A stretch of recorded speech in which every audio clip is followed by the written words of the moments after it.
কাঠালিয়া উপজেলায় আমরা কোনো সময় সংসদ সদস্য পাই নাই। আপনাদের কথার সাথে আমিও একমত।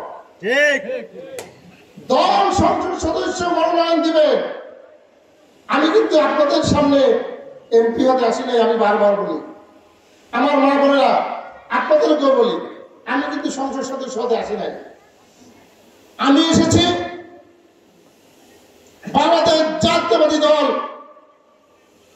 যেই দলের জনক শহীদ রাষ্ট্রপতি জিয়াউর রহমান, যিনি রণাঙ্গনে যুদ্ধ করে স্বাধীনতার ঘোষণা দিয়ে, যিনি বাংলাদেশ নামক একটি দেশকে স্বাধীন করে বাংলাদেশের লাল সবুজের পতাকা তিনি পথ করে উড়িয়েছিলেন। বন্ধুরা, সেই জিয়াউর রহমান স্বাধীনতার ঘোষক, তার দল জাতীয়তাবাদী দল।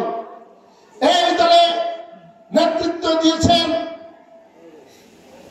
আমাদের প্রাণপ্রিয় নেত্রী, আপসীর নেত্রী, যে তিনবারের প্রধানমন্ত্রী ছিলেন, সেই প্রাণপ্রিয় নেত্রী দেশ নেত্রী বেগম খালেদা জিয়া, এবং বর্তমানে নেতৃত্ব দিচ্ছেন সেই সুদূর লন্ডনে বসে আজকে দীর্ঘ 15 বছরের অধিক সময়ে তিনি বাংলাদেশে আসতে পারেন নাই।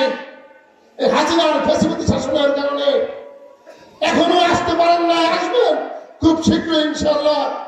সেই প্রাণপ্রিয় নেতা আগামী রাষ্ট্রের এই বাংলাদেশের অভিভাবক হিসেবে যাকে আমরা চাই, বিএনপির ভারপ্রাপ্ত চেয়ারম্যান জনতা জনাব তারেক রহমান এই দল পরিচালনা করছেন। বন্ধুরা, আমাদের কাঠালিয়াবাসী কেন সকল মানুষই মনে করে যে সে রাজনীতিতে সিনিয়র সকলের থেকে, তার মতো যোগ্যতা আমাদের কাঠালিয়াতে অদ্যাবধি আমরা কোনোদিন পাইনি, আর পাবো বলেও মনে হয় না। আমাদের সৈকত ভাই একজন ত্যাগী নেতা, ছাত্র নেতা, গুলি খাওয়া নেতা। তিনি রাজপথে 3 বার গুলি খেয়েছেন, অনেকবার হাজতে গেছেন। আমাদের আপনারা কি গোলাম আজম সৈকতের পক্ষে কাজ করবেন?